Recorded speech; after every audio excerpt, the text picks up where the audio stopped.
All right, what's up everybody? In this video, I wanted to talk a bit about frequency, which just basically means how often, how many times per week are you doing a certain lift?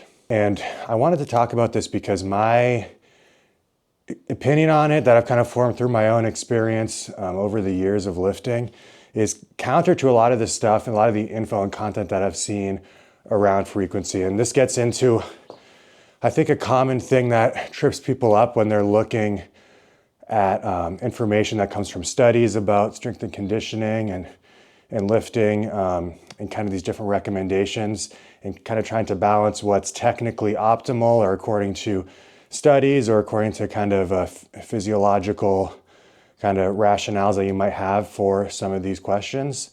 What would technically be optimal or kind of the fastest or most effective way to get somewhere versus what is in practice or practically kind of more effective and sustainable for an individual in the real world with lots of other, variables besides like what would technically be the most optimal way for a certain physiological system to adapt or improve in some way. So when I first got into lifting and looking into a lot of this stuff on YouTube and YouTube Fitness, high frequency was really all the rage. And you had like the Bulgarian method. I was watching Eric Bugenhagen, doing the same lift every single day and just making crazy PRs all the time. And that was pretty cool, pretty inspiring. So it's something that I started off really trying to do. And the idea around the high frequency lifting and the Bulgarian method just basically means like doing a lift every single day. There's probably more nuance to it, but that's the basic idea. Is that you kind of like when you lift, you're kind of starting these adaptations in your body, you're starting this whole cascade of effects. And that kind of tapers off over time. So you have like your peak in protein synthesis, which is just means like you making muscle basically. That peaks like 24 hours. It increases rapidly after you finish lifting. And it peaks around 24 hours. It's still present at 48 hours, but it's like diminished at that point, and then it tapers off. And there's probably some variation with that. Maybe, you may still be adapting for more than 48 hours, but protein synthesis really peaks 24 hours after the lift. So the idea is like you can keep yourself kind of at this maxed out protein synthesis for whatever muscle group that you're hitting hard every single day. And that's a very seductive idea, especially for someone like what my mentality was when I was getting started. I just wanted to build muscle faster and get to where I wanted to go faster. And that's a typical kind of beginner mindset on this stuff. And a lot of people that have been doing it for a while too.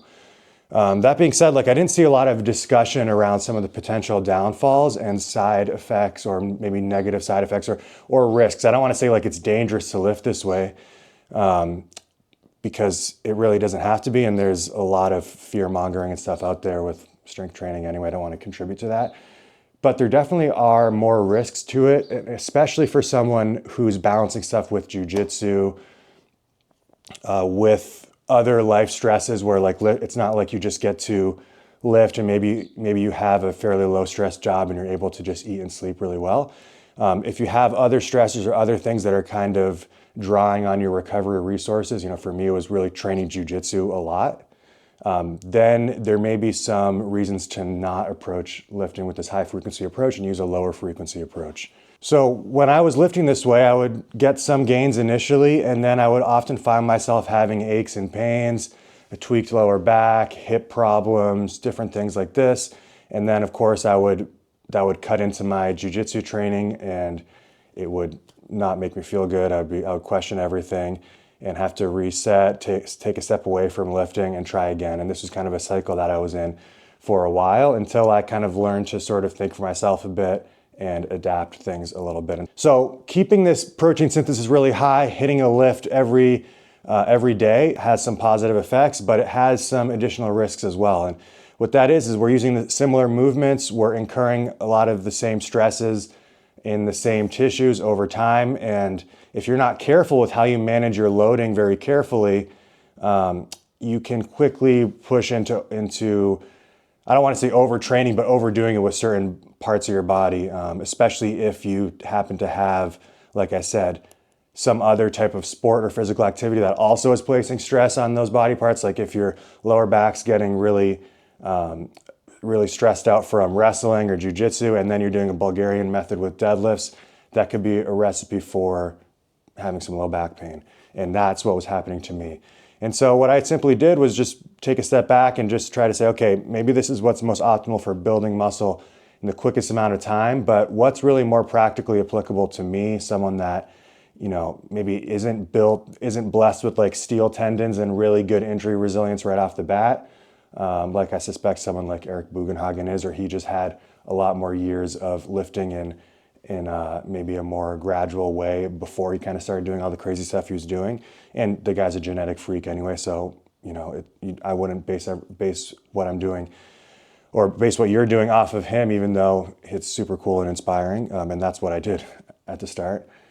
So what I did was just say, okay, let's cut back the frequency. Let's pay attention more to like my own individual recovery curve, which might actually take longer than that peak protein synthesis window because I'm stressing out my body with other activities and I'm maybe not getting the optimal amount of sleep and nutrition and all of that. Obviously do your best to hit those, but there's only so much that certain people can do to improve that.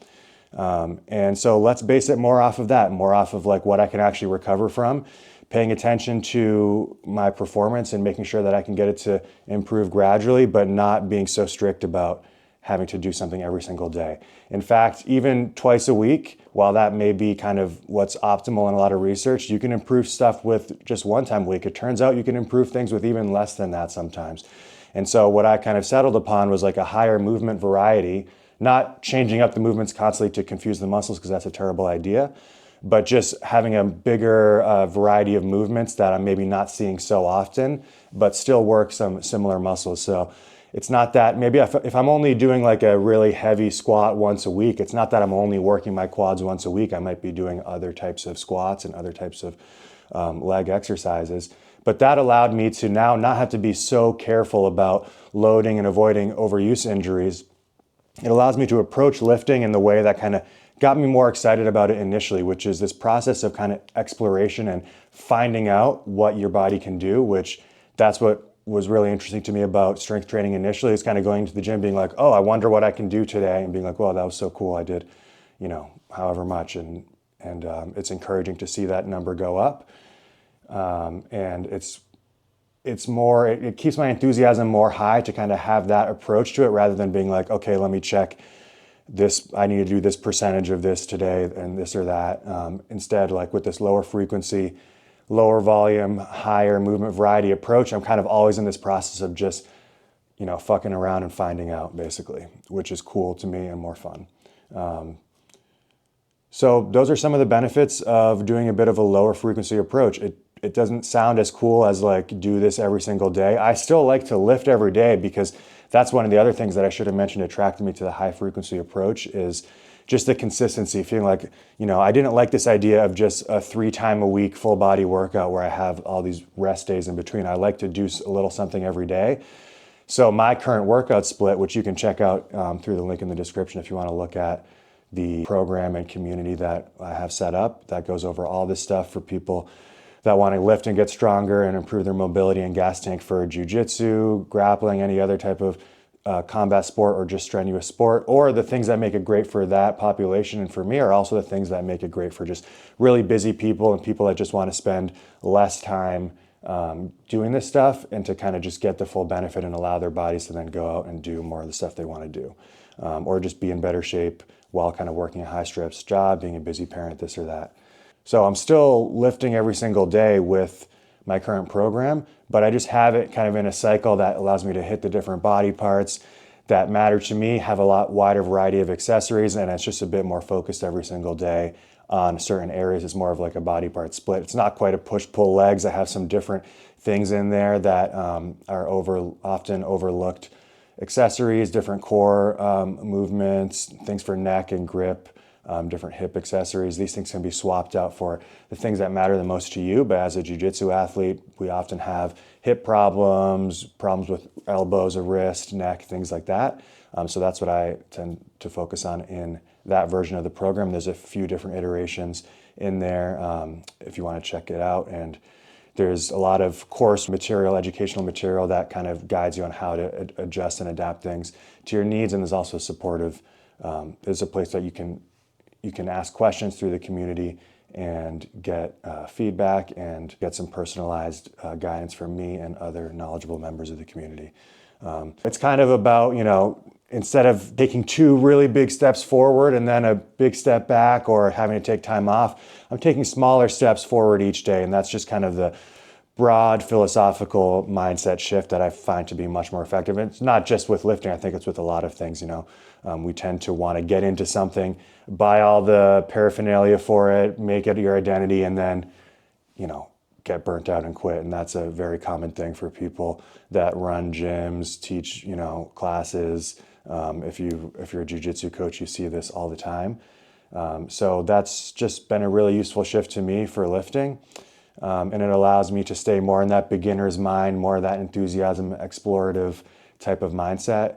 And I think it could really help you out. So if you want to check it out, like and subscribe. I'll put out more videos on this. You can check out the program. It is behind a paywall, but it's super cheap and there's a free trial. So if you really wanted to, you could do the free trial, get all the information, and then cancel it. So thanks for watching the video, and I'll see you in the next one.